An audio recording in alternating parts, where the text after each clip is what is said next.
Vam venir al cor d'Europa, el 2017, a reivindicar la legitimitat de l'1 d'octubre i explicar el perquè del nostre procés d'independència i a defensar el nostre dret a l'autodeterminació i també a denunciar la deriva autoritària de l'estat espanyol i a fer-la fracassar.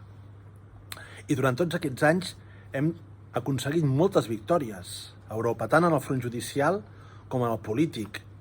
Davant dels tribunals europeus vam guanyar la batalla en contra de la nostra extradició i després la batalla per esdevenir eurodiputats. Ara ja ningú se n'en recorda, però la Junta Electoral Espanyola va intentar impedir que anéssim a les llistes, primer, i després va intentar impedir que el Parlament Europeu ens acceptés com a eurodiputats.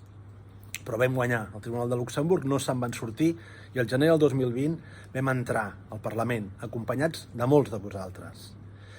I el Parlament Europeu ha esdevingut una plataforma privilegiada de la nostra tasca d'internacionalització. Hem fet sentir la nostra veu davant de les màximes autoritats europees en favor de la causa catalana. I no hem deixat de teixir complicitats i de construir aliances cada dia des que vam arribar amb tots els actors possibles de la política europea, de tots els països, de totes les famílies ideològiques democràtiques.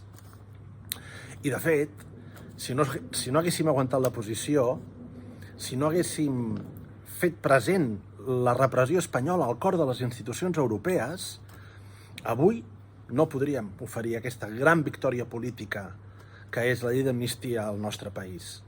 Al Parlament, però, hi hem fet dues coses més, igualment imprescindibles.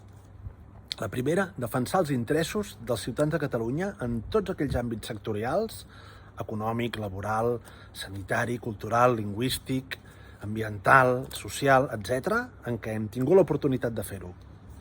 I la segona, portar la posició de Catalunya als grans debats de la Unió Europea durant aquest mandat, des de la lluita contra el canvi climàtic a la pandèmia, passant per la guerra d'Ucraïna, les crisis humanitàries dels països del sud, el reposicionament geopolític de la Unió Europea en un món convuls, etc. Ara el que toca és extreure el màxim profit de totes aquestes complicitats i aliances que hem anat teixint pacientment durant aquests últims 5 anys i posar-les al servei dels grans reptes que li esperen a la Unió Europea en el futur immediat, però posar-les sobretot al servei del nostre primer objectiu, que no és un altre que aconseguir que Catalunya esdevingui un estat independent en el si de la Unió Europea. Una unió que entenem com una comunitat de llibertat i igualtat, de democràcia i de justícia social. És per això que presento la meva candidatura per encapçalar la llista de Junts a les eleccions europees del proper 9 de juny, per continuar la feina que hem estat fent colze a colze amb el president Puigdemont durant tots aquests anys d'exili sense defallir i per culminar-la.